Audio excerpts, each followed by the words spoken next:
So we travel into Black Africa to learn the story of the Nile Valley, a story generally told from Egypt. Today we're going to tell the story from a place that thrived before Egypt, alongside Egypt, and after Egypt. The lands to the south of Egypt, generally called Nubia, had 5 important golden ages. The first golden age, which was called Tarseti, some people call that, in translation, the land of the bow. This civilization was older than First Dynasty Egypt by about 200 years. They also domesticated animals here first and before Egypt, so pastoralism was very important. Depending on how far back, if you say 9,000 years ago, then you can say yes, it was probably more developed than Egypt. But starting from the 4th millennium BC, the center really is in Egypt and develops from there. Sudan was often ahead of Egypt in terms of developing technology because it had perhaps a smaller population. In Egypt, there's not much need for human economy. You don't need to save on human labor because every time the Nile flooded in midsummer, you had a huge reservoir of human labor as long as you were feeding them a living wage. The ancient Egyptians themselves said that they came from the south of Kemet, ancient Egypt, which is further up, higher up the Nile Valley, closer to the source. And they identified the mountains of the moon, which are in modern-day Uganda, as their place of origin.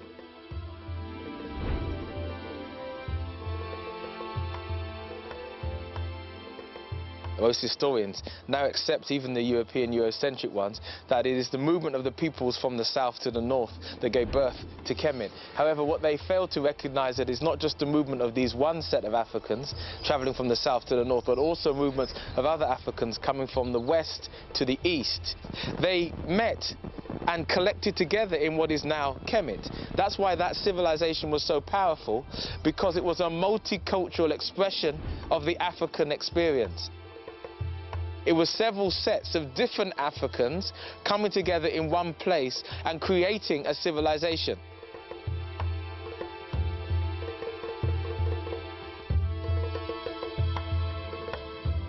We travel through Sudan, the largest country in Africa, to learn about a world that was already old before our world had even begun. The ancient land once known as Tarseti, Kerma, and Kush, home to the Nubians. This is a place where early Europeans came to study and learn from Africans, and to study from the oldest people in the world, Africans.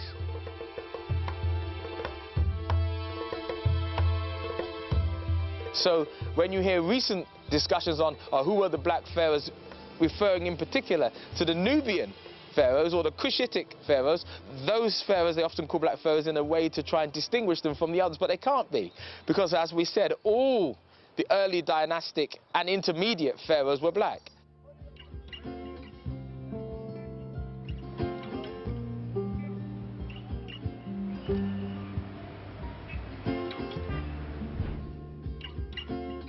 This is home to the world's oldest recorded religion, a place whose kingship and political system continued to bring harmony and prosperity to its people for over 3,000 years.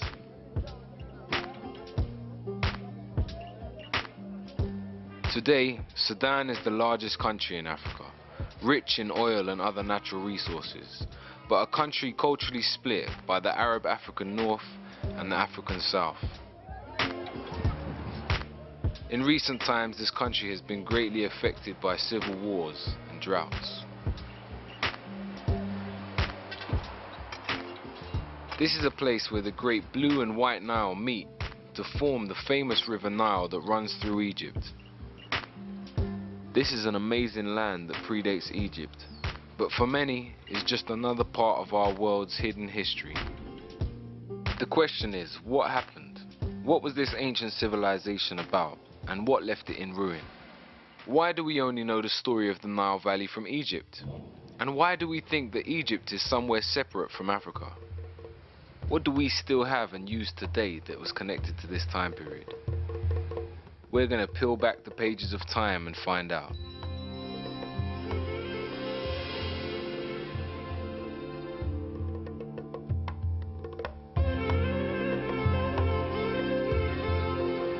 I'm standing here on ancient holy ground, in an area that was once part of the Napatan Kingdom.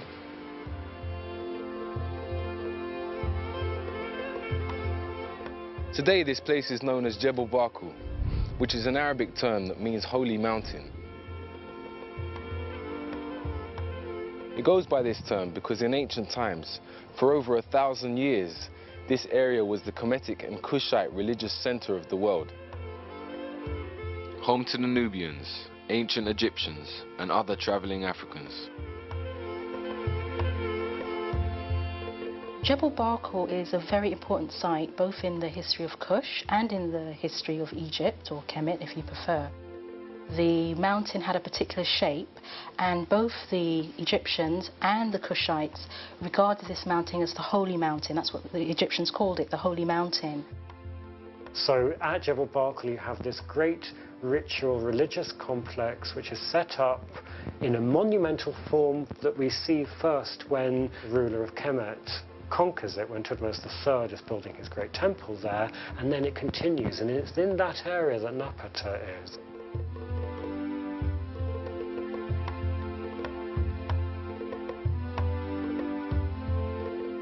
The city of Napata becomes a very important capital during this golden age of Kush.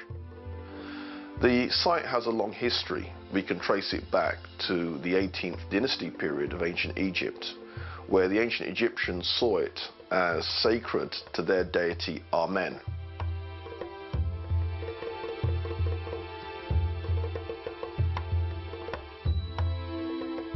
Really remarkable point in the landscape, and again you have to be in the landscape, you have to have the photograph of the landscape to understand how different it is and why it attracts attention. And people have different theories about that, but they don't tell us. They just call it the Juwa'ab, and they saw there a certain kind of form of sacredness.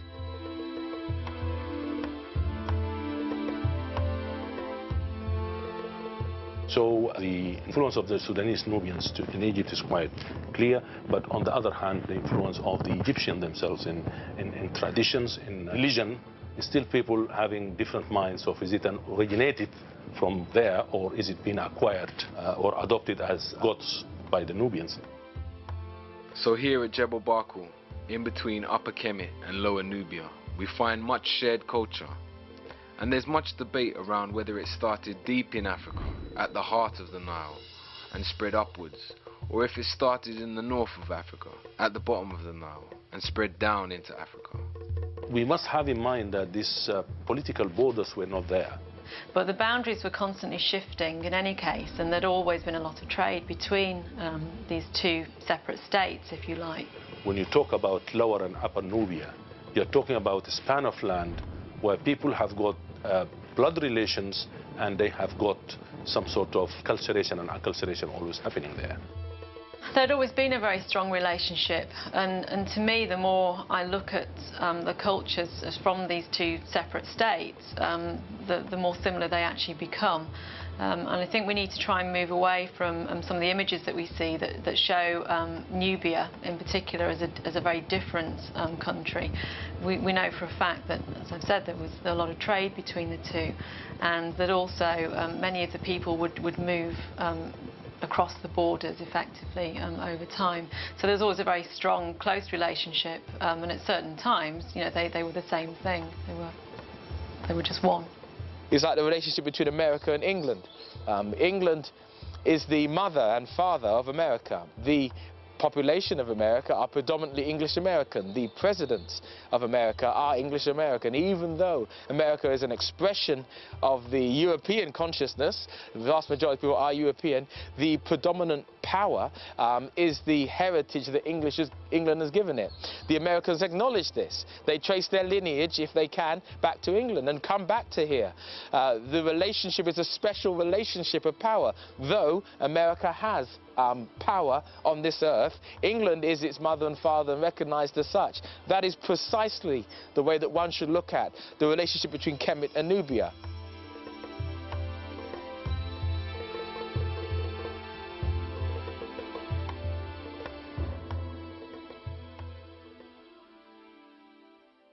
The religion of the Kushites is quite interesting. one of the important deities was Amen.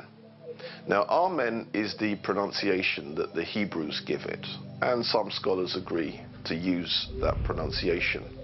Amun is the pronunciation given to it by one of the old European scholars, Plutarch. In the language of Kemet, the word for hidden is Imen, or Amun is the way that we put it in English. And Amun is the name of a goddess creator who is everywhere and hidden, combined with Ra'ah, who's the energy of the sun. That's the metaphor for the creator, so Amun Ra'ah. But Amun is the hidden part, very much like the Christian, Jewish, Muslim concept of God as everywhere and invisible. The sun, the symbol of the creator, was reborn every morning. It reached its highest position in the day at noon, where it was known as Re. Re represented the creator, God, the sustainer of life on high at its highest point. When the sun set in the west, it was known as Amen. Amen is a Kemetic word which means hidden or concealed.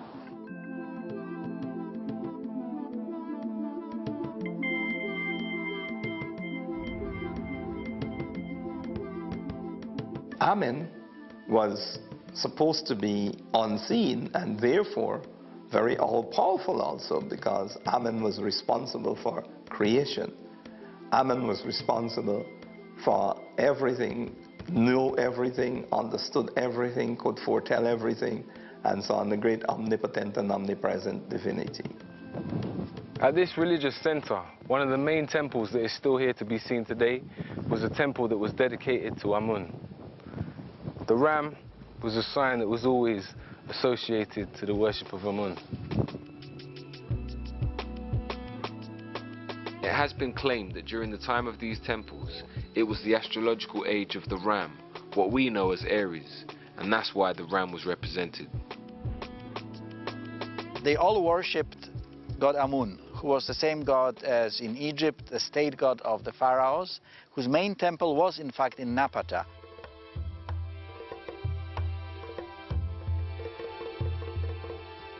Their deity Amen, they make it quite clear. Amen is a deity coming from Kush. And then during the Kushite Golden Age, they resurrect that same belief system, and then they build monuments sacred to Amen, and then Amen's wife, or Amen's consort, Mut. Mut was the goddess of Amen. What's important here is that same site, the Egyptians had their belief that that's where Amen and Mut came from. So that becomes a very, very important center. Within the African systems, be they in Kemet, be they in Nubia, or be they in Kush, the male god has an equal and opposite female god. We see this representation in all African cultural systems that flow. Every Netcher in Kemet had his female counterpart. So I reference a Sar and a Set. They were Netcher who complemented each other. They were co-equals. They are usually together in families, producing children. We have a man and a woman and a child produced as the union. We tend to think of the deities as a family. It's not quite so biological, it's more religious. In the beginning there was only noon, the original ocean of chaos that contained the beginning of everything to come. Ra, the sun, was born and appeared to rise from the surface of the water. Ra then gave birth to two children, Shu, the god of air, and Tefnut, the goddess of moisture. Shu and Tefnut then had two more children, Nut, the goddess of sky, and Geb, the god of earth. And so with them the physical universe was created. From the union of Geb and Nut, 4 human children were born, and so the story of civilization began. The Egyptian creation story, in many respects, represents the development of a civilization and the growing of Egypt, I suppose. And it's coming out of something that's very simple and coming out of nature, and then it's being developed by man and being developed also into obviously one of the greatest civilizations that there ever was. the spiritual world represented the physical world. So as it was in heaven, so as it was on earth. The Africans came together in Kemet to build a heaven on earth. So what you see is this combination of balance and harmony. The essence of what we find within traditional African society is an understanding of the totality of life that is literally matrilineal and is paired with the masculine energy in order to maintain its force and its operation throughout society. If you suppress the female, you suppress 50% of the power of the creator. It seems to be really important, and in many respects the sort of male and female seem to represent the two different forces coming together. And I suppose it's a bit like the unification of Upper and Lower Egypt in some respects. Because they understood that it wasn't just about gender. It was about the understanding of the energy and how it moves, how masculine energy moves and how feminine energy moves, and how to marry the two, which created balance, life. The idea was to create a land which was like the land that was up in the skies and beneath the earth. And in that sense, they saw that how they were arranged in families was also how the gods must also be arranged in families, and how the spiritual energies of the universe must also be arranged in families because they are arranged in families. Three of the most important Neteru in Kemet were Asar, Aset, and Heru. Or to give them the more usual names, Osiris, Isis, and Horus. These three deities originally came from Kush. These are very, very important triumvirate. Their stories are as much mythology as they are history. Now, according to Diodorus Siculus, who was one of the ancient Greek historians, Osiris was originally a community leader of very early Kush. He doesn't call him a king of Kush, but he makes it quite clear he was a leader. Asar is regarded as the founding father of Kemet. He unified the two lands. He established the first nation-state in the recorded history of humanity. He is said to have introduced writing, the writing which the ancient Kemites referred to as Medu Neter, or the writing of God when it was written, or the words of God when it was spoken. He is also said to have introduced agriculture and theology. Also decided to take civilization to certain parts of the Nile Valley as well as to other parts of the world. Asar married a beautiful Nubian woman by the name of Aset, who was his co-regent, not his inferior, his co-regent. And when Asar decided that he was going to travel to other parts of Africa to share his technology with his brothers and sisters on the continent, he left his wife Aset to run their nation. And he was very successful, very admired, and this provoked the jealousy of his brother, Set. And Set then plotted to overthrow his brother Asar. Set, or Sete in ancient Egyptians, murdered his brother, dismembered his body into 14 pieces, and then scattered those 14 pieces throughout Kemet. When Aset learned of the murder and dismemberment of her husband, she fled for her life, and then she went searching for the missing parts of her husband's body. Aset found 13 of the 14 parts of Asar's body, and as she found each body part, she cleaned it, she anointed it with oils, and she laid all 13 parts out, and she literally remembered her husband, wrapped his entire body in bandages, and created the first mummy in the recorded history of humanity. As Aset was preparing to bury her husband, she grieved because she was about to bury the man that she loved. She grieved because she was still a virgin. They had never consummated their marriage, and thus she would never bear children by the man that she loved. And according to the story written on many papyri in Kemet, carved on several temples in Kemet, the spirit of Asar came and impregnated his virgin wife Aset. And then 9 months later, the virgin Aset gave birth to their son Heru. Now, in the case of Isis or Set, She is the original Virgin Mother, and she is seen suckling Horus. He is shown as a child suckling his mother, and he's wearing the pharaonic headdress, making it clear that he was born a king. Haru is the son of Osiris, and he's the embodiment of order. He has to take over the kingship, and he has to do that through a struggle. So Heru was born, the son of a virgin. He was born with a specific purpose in life. That was to restore his father's kingdom, to do battle with his uncle Set and reclaim his father's throne. Heru would then take up his father's struggle, in a way, against his uncle Seth. One of those classic battles, not so much between good and evil, it's more a battle between order and anarchy. And Heru eventually triumphs over Seth. At that moment, Heru was transformed, miraculously transformed into a falcon. He flew into heaven to meet with his father Asar, told Asar of his victory over Set. His father blessed him, and Heru then returned to Kemet as the legitimate heir to the throne.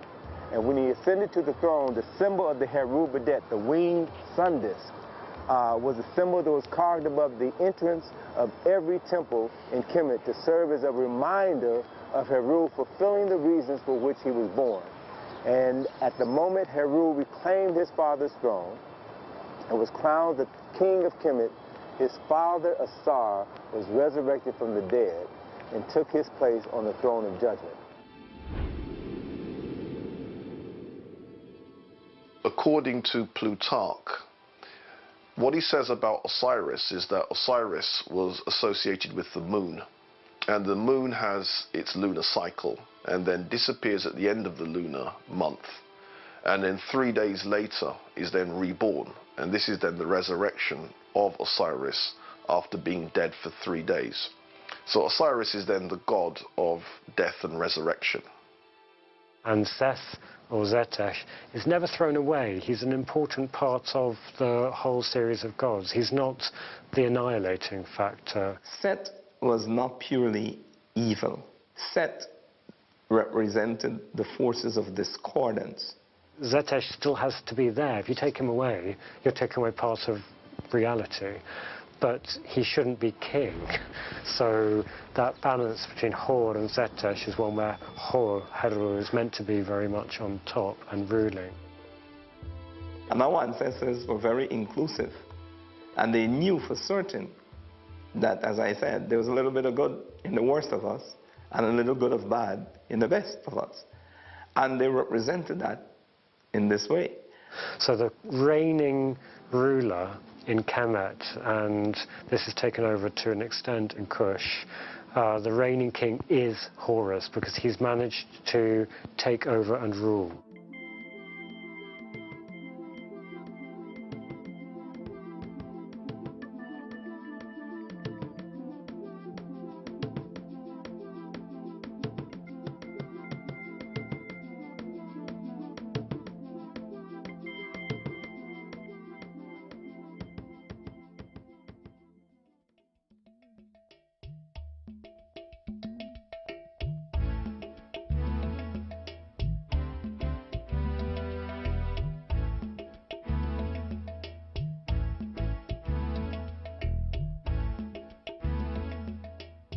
I'm here at Naga, at one of the Kushites' most well-preserved sites here today in Sudan. Temples were really important, both in Kemet and in Kush. When you begin to look at the development of temples, the temples that we find in Nubia, the temples that we find in Egypt, the temples were universities. In many respects, they were kind of mini universities. So you have your Egyptian elite living in the temples. They were developing languages, they were developing mythology, they were developing the religion. There were places where the so-called priests, who were actually priest scholars, part of a system of learning. And the fact that the temples not only acted as places of worship, but places of learning also. One was the house of the book, and the other one was the house of life, Per Ankh, meaning house of the life, house of life. The education was holistic, So you couldn't study maths without studying geography or biology. Everything was interconnected. These priests that came out of these systems were to be the guardians or the custodians of this cultural practice. They were not theoretical religious people. They were individuals who were both warriors, both scholars, and both priests at the same time. It might be important to look at the system of education as a system of formal learning and the system of socialization as a way or the way in which one generation was socialized into the fundamental values and rituals and meaning of life of the community and therefore of the society. The belief was that you weren't born man or born woman, you were born male or born female. And through the process of passage, then you became male or you became female. The passage was intended to be arduous, rigorous. They would have had to have gone to the temple and gone through certain rites of passage. The socialization has to do with becoming an adult, with knowing your roles as an adult. And the training was both physical, both mental, and both spiritual. And a lot of this came to rest in the temple, where you had schools in the temple. The temple itself was not to be worshipped. The people themselves understood that they were the most sacred thing, not the temple. All the professions were premised upon somebody having completed what is called scribal training. To become a scribe was really to achieve the platform from which other careers took off. What I also find very interesting and very attractive about the Kushite civilization was that, unlike in Egypt, where it was only the educated classes and the priesthood and so on who could read and write, in Kush they achieved a high level of literacy. That meant that humble people could actually read and write and were encouraged to do so. In actual fact, I don't think there's any modern equivalent to one of these temples. They were both centres of scholarship, but they were also the centres of religion. So the custodian, the intellectual custodian, was also a spiritual custodian. Was also the warrior custodian. In times of war, it was they that pulled up their cloth and went to war. It was also they that kept the spirit of that nation alive. It was also they who kept the intellect of that nation alive in books and study. So there was no separation. Kemetian philosophy is so monotheistic. All of it was part of the one science, which is life. This science was not separate from religion. So the science and the religion were combined together. And it's that understanding that everything is interconnected, which is the spirituality. Everything in the cosmos, in the universe, is related to everything else. We're all interconnected. There is an understanding that there is one central energy source, but with different aspects. The aspects are represented by how we call in the Western world gods. But there is never a thinking that there isn't one monotheistic central source or power. There is the understanding, whether you're in Kemet, whether you're in Nubia or in Kush or in any of these kingdoms in the Nile Valley or any of the African kingdoms that follow subsequently, that there is one central source or energy from which everything comes from.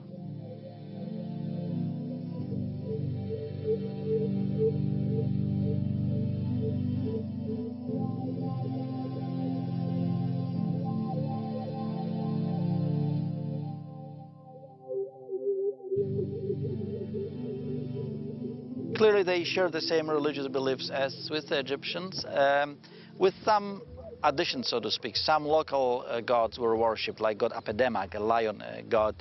And you have to remember that lions were common here up until the early 19th century.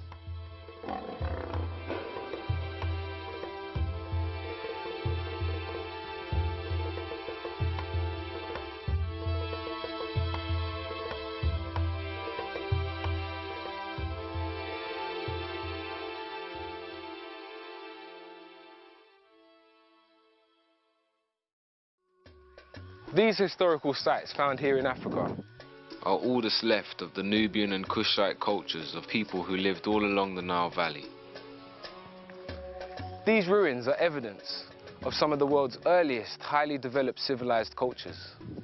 These people had an understanding of astrology, medicine, philosophy. They had mapped out the world. They had circumnavigated and understood the planet that they lived on. We find that the people of the Nile Valley were responsible for developing the first calendar of 365.25 days. Now, because of the tropical or semi-tropical condition in the Nile Valley, there were clear nights and people could see the stars and the other heavenly bodies. And it is very clear that humanity began to notice patterns. Think about this. How long would it take, for example, for us to understand the movement of the moon? The moon travels around the Earth every 27.322 days. Because of this, the ancients based their month around a 30-day cycle. How long will it take for us to work out that the Earth goes around the sun once in every 365.25 days? The calendar was utilized as late as 4,230 BCE. Now, in order to come to that definitive understanding of how long it takes the Earth to rotate on its orbit around the sun, you have to be able to make celestial observations for at least 1,000 years to identify the patterns, to then correct the patterns, to come up with the most accurate calendar that has ever been used by human beings.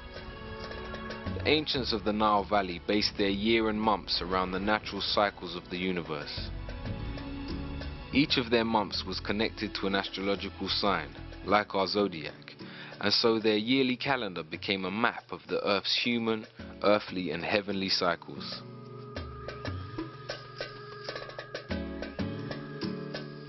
And this is where the sense of time, the whole question of the calendar, the year, different months came out of.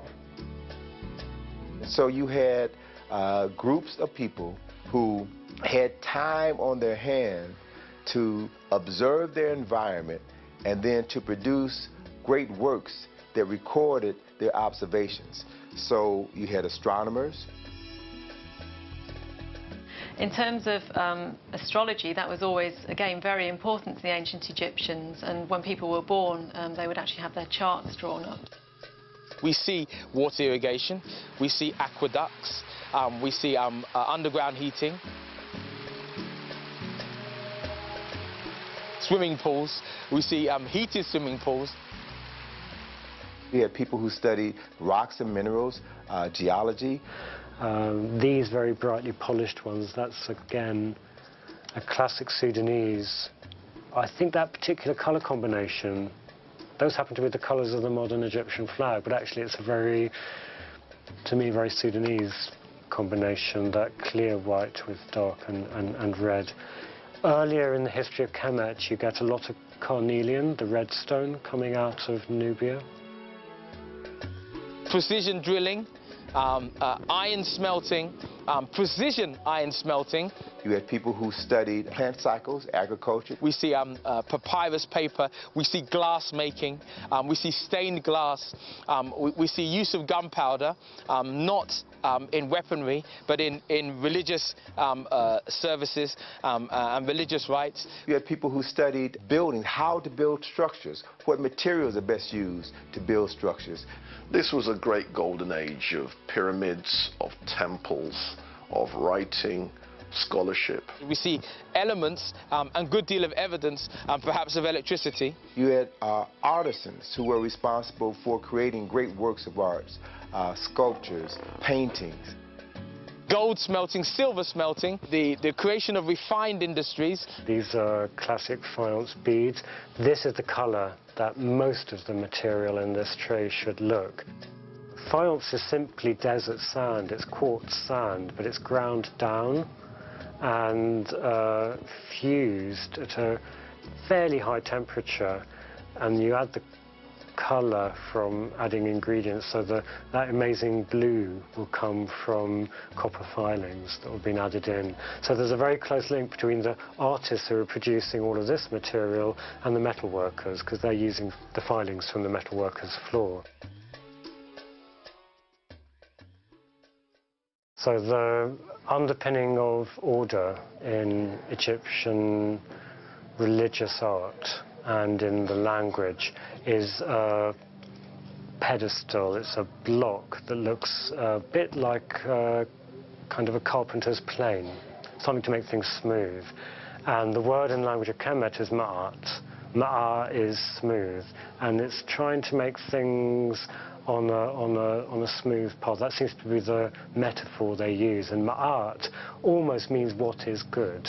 One of the most significant aspects of spirituality in Kemet had to do with the concept of ma'at. Ma'at represented the ubiquitous powers that flow throughout the universe, that maintain the balance, the harmony, and the order throughout the universe and on planet Earth. Ma'at was represented by a female figure with wings and an ostrich feather. One later came to recognize this figure of a human being with wings as a prototype for angels within Judaism, Christianity, and Islam. Ma'at was fundamental to the Nile Valley because it was its moral code. The ancient Kemetians believed, as did the Africans from the south, that when one passed from this existence to another, there was a point of spiritual judging. This spiritual judging was to weigh your heart with a feather. The heart had to measure itself and be balanced against the feather. And you quite literally get the heart being weighed on scales to see if a person is worthy of going through to the next life. We can actually still see Nubians wearing the feather of Ma'at, showing their connection to this moral order. The people and the pharaohs tried to establish and maintain Ma'at. And they didn't have a word for evil, because that's, I think, what people think, good and evil, light and dark, do you know what I mean? But the opposite of Ma'at was Isfet, which was unbalanced. Ma'at, the feather, would then be weighed against a person's heart. And if your heart is heavy and it tips against the feather, it shows that you have done things to have a heavy heart, meaning you're a guilty person.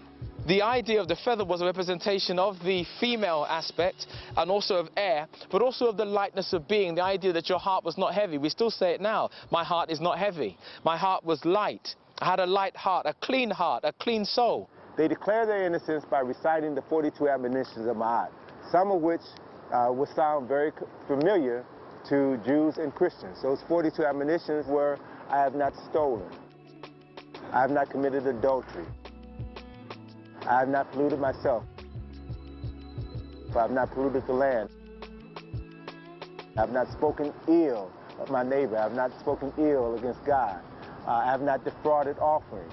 As a person's heart was weighed on the scale of Ma'at, as they recited these 42 declarations, if they were true to these declarations, then their heart would be as light as a feather. This is where the concept comes from. And so it means that they would be pronounced Ma'at Keru, true of voice. The clean soul was the fundamental aspect. We see it represented in all the Kemetian philosophies, which they had taken from their mother from the south. So the idea then of Ma'at is she represents keeping the law, keeping truth, keeping justice, keeping righteousness, keeping reciprocity. And what this basically meant is that we had to say that we didn't do these 42 cardinal sins. And once we lived a life that didn't contribute to those, we lived a good life, a righteous life.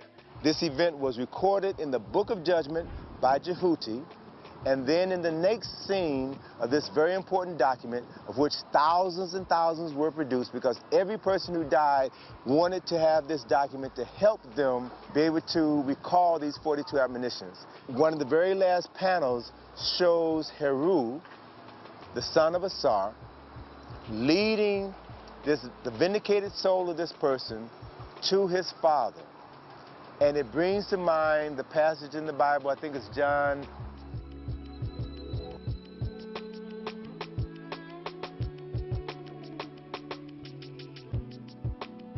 So Heru was the way, Heru was the truth, Heru was the light through which the soul of man was brought before the Lord of judgment and then proceeded to go into heaven or hell to experience the next life.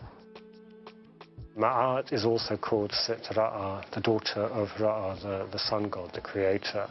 And although you find parallels for that in European Christianity, the church is called the daughter of God, so you can see that kind of idea that the great force that protects good is related to the creator.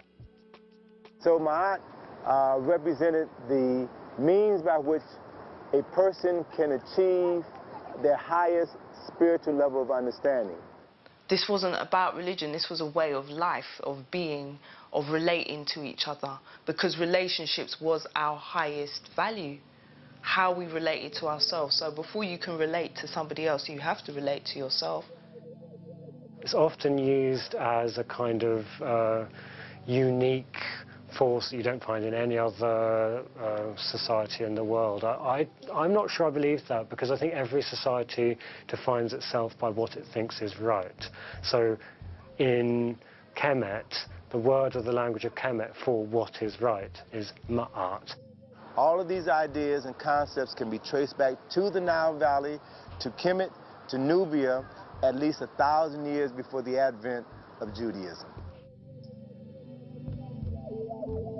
Talking about the importance of spirituality and of spirituality itself, not only to Kemet, Kush, and other places in the Nile Valley, but to all African society that remain African, even unto today. And I think it's important for us to understand that to be African is to be a spiritual being, because our ancestors recognized being spiritual as the fundamental of human existence. From the start, whether we look at the Nile Valley during the Tarseti, Kemetan, or Kushite period, we see a unifying system of understanding that gave the people their moral core. An understanding that may have changed slightly from generation to generation, but a knowledge of a divine force greater than themselves continued to be at the center of their civilization.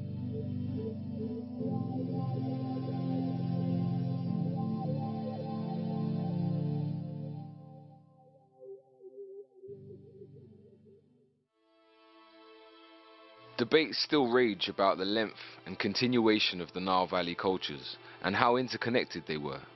What we do know is that over time rulership changed between the different black rulers along the banks of the Nile. It appears that Kemet was roughly 3,000 years old before it had any interference from cultures outside of Africa. Asiatic people known as the Hyksos melted into the Northern Nile society at first, and then by chance took full control of Lower Kemet and ruled for roughly 100 years. During this time, Kemet was inflicted with corruption and a depraved form of leadership. There's still debate around whether they were fully kicked out or not. Society in the Lower Nile Valley continued to come under attack from groups outside of Africa.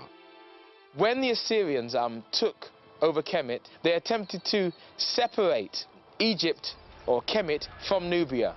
Now, this was a hard thing to do, since both sets of people were entwined. Their families, their culture, their religion was part of the same culture and religion.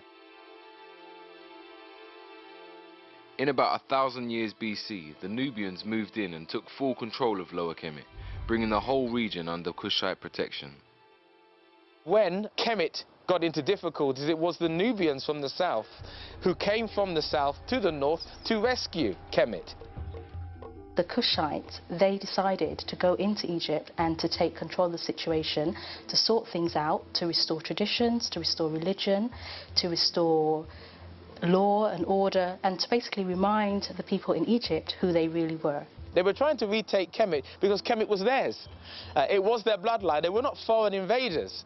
They were individuals who were part of the original bloodline, attempting to retake the bloodline and the land which was once their own.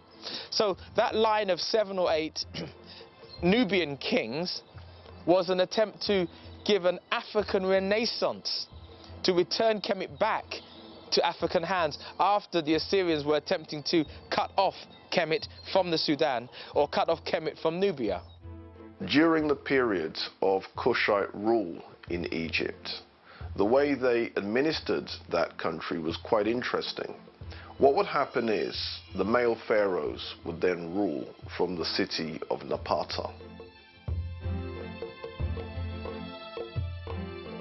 Female rulers would then rule from Waset, which is in Egypt. In Africa, women didn't rule and men didn't rule. Men and women ruled equally with a co-rulership with different functions, where the woman was fully vested and the man was fully vested. And what I find interesting and very attractive about this civilization is the fact that women could actually rule in their own right. So they didn't have to be, rulers because they were waiting for a boy king to grow up, or they weren't ruling behind the scenes while, the guy was the king and he was the official ruler. They actually ruled in and of themselves.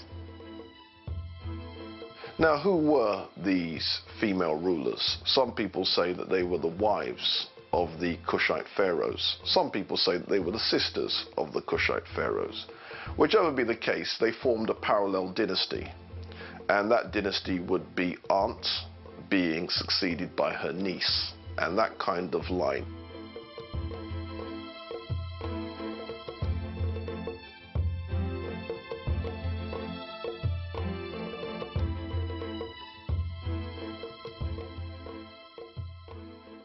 Iron, the center of that industry, was of course Meroe.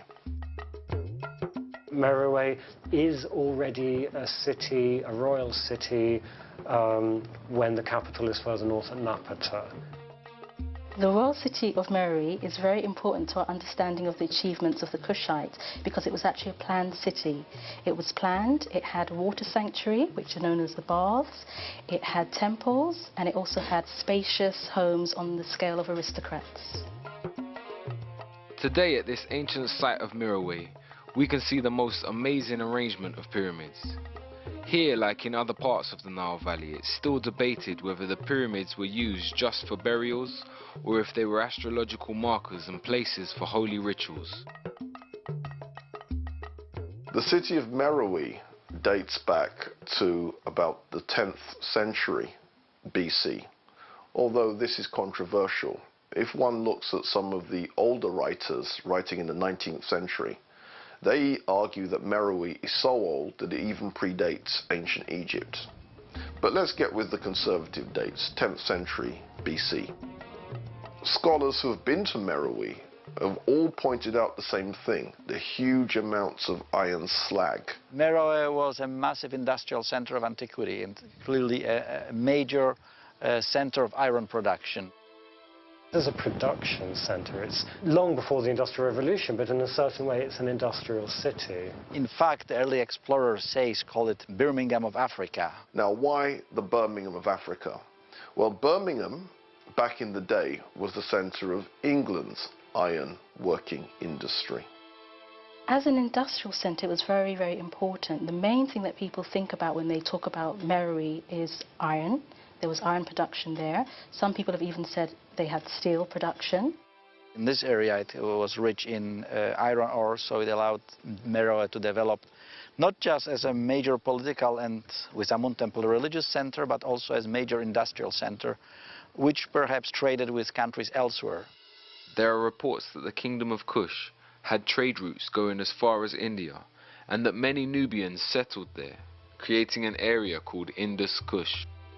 That makes you look at how people inside Meroe related to one another and to the outside world in a new way.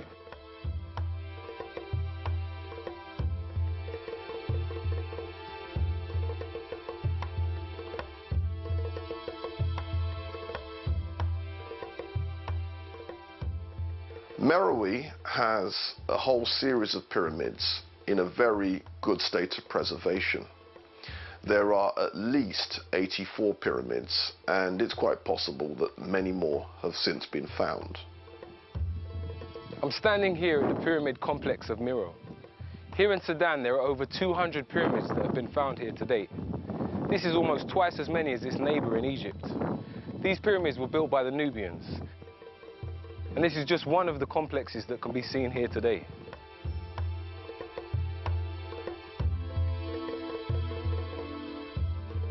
Gold and iron were two most important trading products in Kush.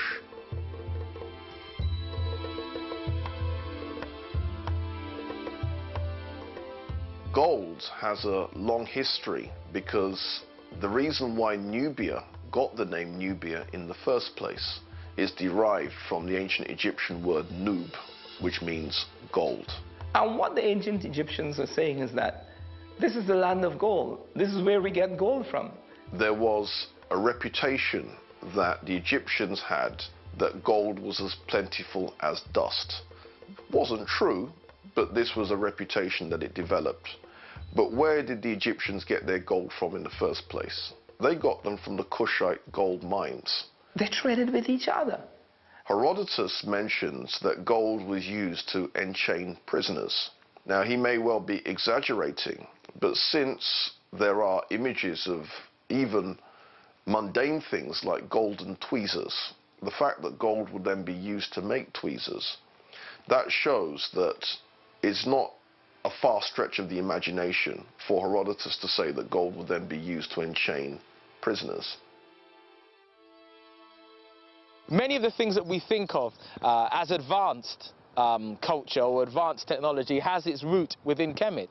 We know that pottery was first used in Sudan rather than in Egypt. The Kushites throughout their whole history were always very good at making pottery. They were very artistic, and their pottery is some of the best in the ancient world. That was also manufactured at Meroe. This is the great glory of Meroe, the pottery. Much of this has been conserved and restored. What's extraordinary is how thin they're able to make this pottery and how they choose every tradition open to them. What's amazing here is this pottery is over 2,500 years old, and much of it is still usable today. This is much more an Egyptian form. That's a little baby feeding cup. That's just the mud of the Nile.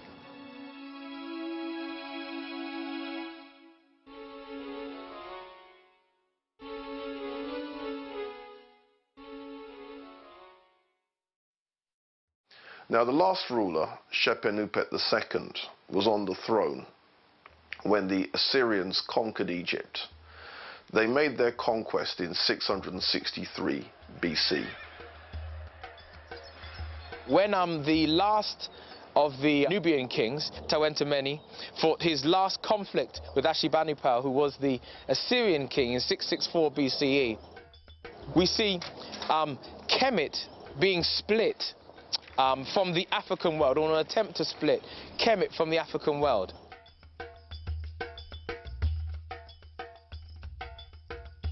As the subsequent more barbarous invaders took control of Egypt, the kings of Kush were afraid that their central kingdom would be attacked, would be destroyed. So they moved their capital from Napata to Meroe, which is why Meroe grows when Napata declines. The kings moved their burial ground, their pyramids, to Meroe, and perhaps they moved the capital city even earlier, around 500–600 BC. So this dividing line that was set up by the Kushite kings was a matter of defense, a matter of safety. After this, there are no more black rulers of Egypt. The rulers are now Assyrians or Assyrian puppets. And essentially the northern part of Kemet became part of the culture and history and civilization of Assyria. Assyria became the focal point, the married line, the feminine line, the female line of Kemet was deliberately usurped by the Assyrian kings. And therefore Shepenupet II was the last independent black ruler of Egypt. As the Assyrian kings took control of Kemet, then we have a resurgence in consciousness in Nubia. The Kushite people, the Nubian people in the south, resurged because after 664, perhaps by 590 BCE, there were no further attempts by the Nubians, by the Kushites, to retake Kemet. That's why Meroe had a second renaissance. It had a renaissance before, but that's why it had a second renaissance, because the Kushite kings, the Nubian kings, were no longer trying to take back Kemet. That's why the Meroitic script was resurged. Now, during the time of Kushite pharaoh Natasen, the Kushites invent this script. which scholars call Meroitic. And interestingly, they also borrowed from Egyptians the signs for writing their language.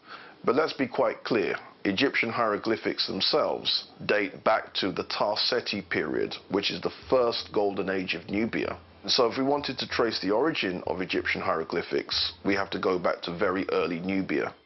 Basically, for the longest time in Kushite history that we find evidence of writing, they were using the same hieroglyphs as the Egyptians were using. Both cultures used the same. But later on, when the kingdom became more centered in Meroe, they devised their own script. But they borrow 23 hieroglyphic signs and a number of other demotic signs to write in their own language, which is the second oldest written language in Africa, Meroitic language.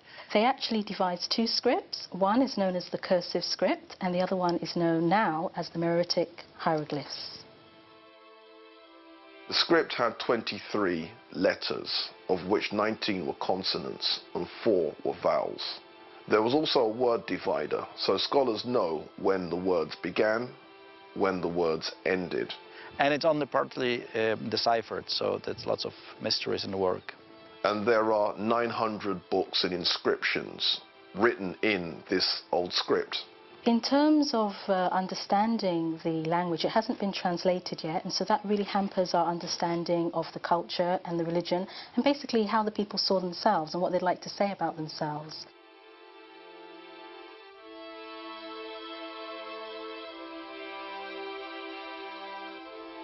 There are a couple of people who are trying to decipher the language, and one of the ways that they wanted to do it was to speak to people who today speak what may have been a related language. Time is running out because a lot of the languages of Africa are not spoken by more than literally sometimes a dozen people. And as the elders die and people don't capture these languages, we won't have that link. People in the landscape won't know what the sound was. It appears that the Nubian Kushites created this new language to protect the last of their secrets from the invading foreigners. In doing so, they created a greater divide between them and their lost gem of the Nile Valley, Egypt. Then Egypt is conquered by the Persians in 525 BC. The Persian kings, like Cambyses, a ruthless and genocidal ruler who took over Persian rulership and then took over rulership in Kemet. This Cambyses attempted to invade Nubia and failed. His army died in the Nubian desert.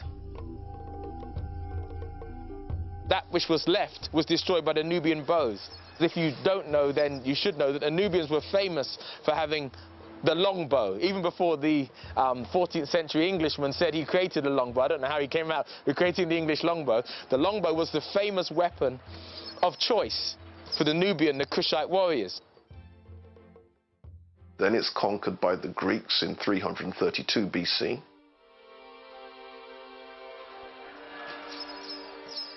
Then, of course, after the Battle of Gargamella, in 323 or 325 BCE, Alexander the Great, a Greek, a Macedonian, defeated Darius III. In defeating Darius III, Alexander the Great then became a pharaoh of Egypt. He took charge of Egypt, which is what we get the name from the ancient Greeks. That's what they called the country. So the Egyptian world becomes part then of the Greek world.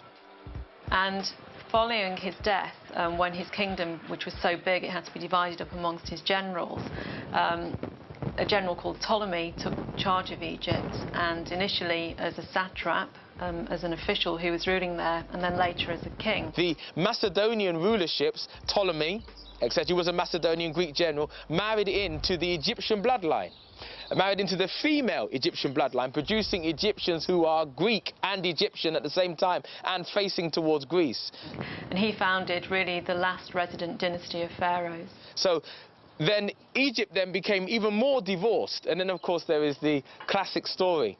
Whether or not there is historical accuracy to it is another matter, although we do have references to it of Alexander's attempt to invade Nubia and the Candace Amerinus with elephants and warriors preventing him from invading Nubia. We have that recorded under several Greek scholars. The Macedonian rulers of Egypt did not conquer Nubia. Nubia remained essentially intact.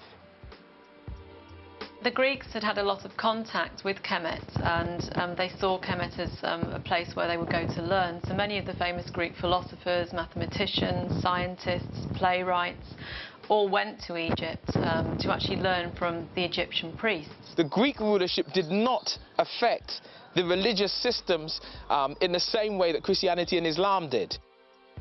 The Romans started to interfere with Egypt about 100 BC. And that was because this Ptolemaic dynasty, the dynasty Cleopatra was the last ruler of that dynasty, had started to have a lot of dynastic feuds. So brothers and sisters had been sort of arguing and vying for the throne. One person would be exiled, somebody else would take control. And the Romans were starting to become increasingly powerful, and quite often the ruler who'd been exiled would actually run to the Romans and ask them to put them back on the throne. Then it's conquered by the Romans in 30 BC.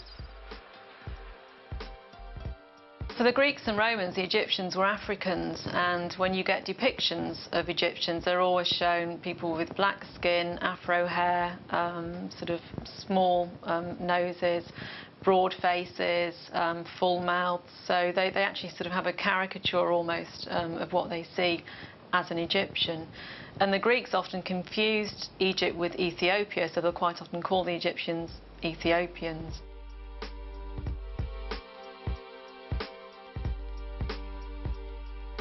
So obviously somebody with a dark face. And when they showed Ethiopians, they showed them in exactly the same way that they showed Egyptians as Africans. So there was no question at all that Egypt was an African country. It certainly wasn't seen to be European by either the Greeks or the Romans. Now, the Romans and the Greeks and the Assyrians and the Persians came to Egypt because Egypt was the breadbasket of the world. The control of Egypt and the granaries of Egypt was fundamental to the control of any civilization that attempted to control the world. Not only that, but Egypt, through its trade relations with the South, had control and access to the minerals of the South. The iron, the copper, the gold, the silver. The Roman system of coinage was based on gold and silver. Therefore, they needed access to the mines of the South.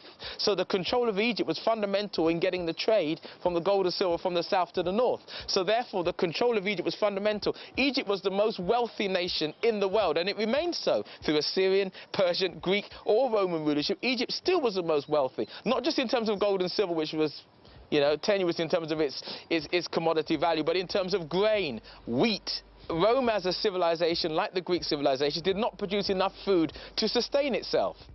The Romans saw Egypt, and the reason they really wanted Egypt so much was it was a grain source for their armies. When Kemet was invaded by the Greeks and the Romans, they effectively ruined the country. They used it not for itself, they used it for their own country. So, for example, when the Romans were ruling in Kemet, they took all the grain from there and sent it to Rome as dole for their people, because the Romans had a dole system where they would give people bread to keep them quiet. That was their dole. And all the grain that made that bread came from Kemet. So basically they ruined the country completely. But they also traded things like animals, obviously for their gladiatorial fights. A lot of the African animals were shipped over to Rome, because the Romans saw Egypt as this sort of exotic and interesting, sort of another world almost. It wasn't just another country, it was a completely different world to the one that they were used to. So when you overexploit a country like that and you take all of its resources and you use it for another country, obviously there's going to be nothing left for that country. And over time, Egypt became poorer and poorer, and I feel that this ultimately led to the final downfall. So the relationship between Egypt and Rome was fundamental in Roman survival. Not in Egyptian survival, in Roman survival. I think Egypt was crucial to Rome's development, both from a political point of view, in that it gave it a very important, a very wealthy territory, but also because a lot of people in Rome became very interested in Egyptian religion and Egyptian cults. And also, they must have been learning from people in Egypt, as the Greeks had learned from people in Egypt. So I think that Egypt was actually very important for Rome, certainly Rome's early development. But all of this means, of course, that Egypt is getting more cut off from its neighbour from the south. It sees its relationship as being north. Its connections are northward. not southwards. It sees the south as a trade route, a source of supplies and minerals and grain. And we see further connections between the royalty, the royal families, the political people of Egypt, and we see with the south, because the south has cut itself off, and it's been cut off. Now, the conquests of Egypt changed the population. And so Egypt was already moving into an Afro-Asian direction.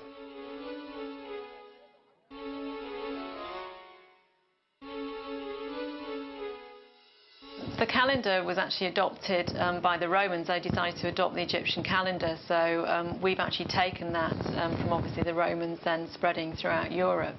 So actually Rome's quite a key and important player in us today learning about ancient Egypt, because it adopted so many different parts of its knowledge and culture and was very, very keen to promote it.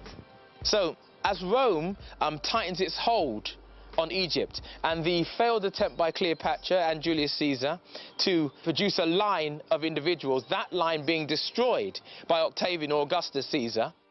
And at that point, finally Egypt loses its last resident ruler, Cleopatra. The line of pharaohs abolished. It's at that point that we have the end of dynastic Egypt under Roman rulership. And it was after that point, when Rome takes control, that we start to, in many respects, I suppose, see the downfall of Egypt and the demise of Egyptian culture.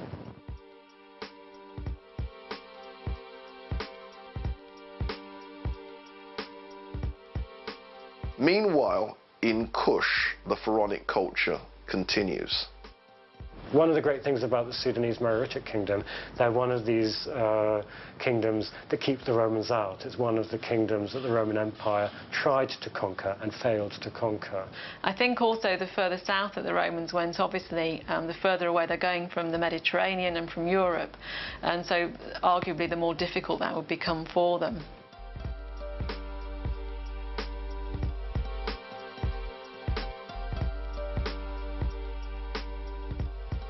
I'm standing in the center of the once great city of Miro. Behind me is a temple dedicated to Amun. Excavations done here in the 90s reveal temples with walls and statues covered with gold leaf, a remnant of Merowe's immense gold trade. At the heart of this ancient city, we find the remains of its spiritual center. Here, Amen was revered in temples of the highest splendor. When they moved here, they built another temple to this god, the largest, as I said, apart from Napata, in the Sudan, which unfortunately now is in a ruined state, as most of the site is. The royal city was walled with gates and towers. And one of the old sources makes it clear that the population of Meroe supported at least 200,000 soldiers and 4,000 artisans. And that would give us some kind of indication of what scale of city that we're talking about. Herodotus, the ancient Greek historian, made reference to a violet-scented fountain where people would wash and they would bathe in these aromatic salts.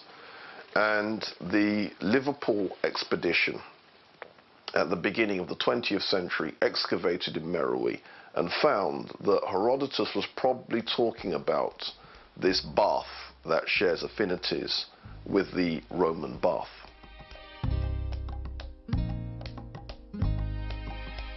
What's interesting about this capital is that only a tiny fraction of it has actually been excavated.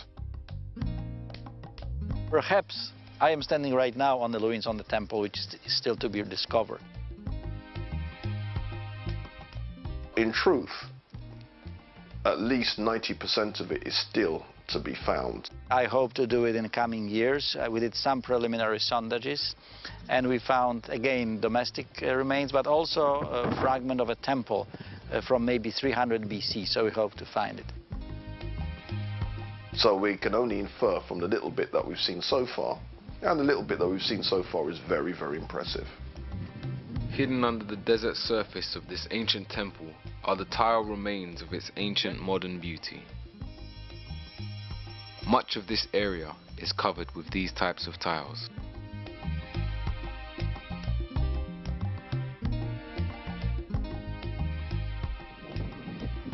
The modern day neglect of these temples is only equaled by the invading nations that came in and replaced religions and took over the land of these areas. The Nubian and Kushite culture began to slowly decline as the invading nations took control of the surrounding areas. As Rome became Christian, it began to spread its New World religion throughout its empire, taking religious control of the Nile Valley. For the essential part, Kush remained essentially unchristianized. However, on the eastern side of Sudan, in a place called Aksum, they created a Coptic religious system. This Coptic religious system, though essentially African, had a different philosophical base to it than that which had been there present, and a different thinking process to that which had been there present. The last of the Kushite pyramids is around 300 and something AD. And so it would seem that the last burials of the Kushites coincides with the punishing of the Red and the Black Noba by Emperor Ezana of Aksum. This Aksumite kingdom was the kingdom that in 320 AD, CE, was the kingdom that eventually conquered Kush. The end of Kush brought the end of roughly 5,000 years of royal culture in the Nubian lands of the Nile Valley.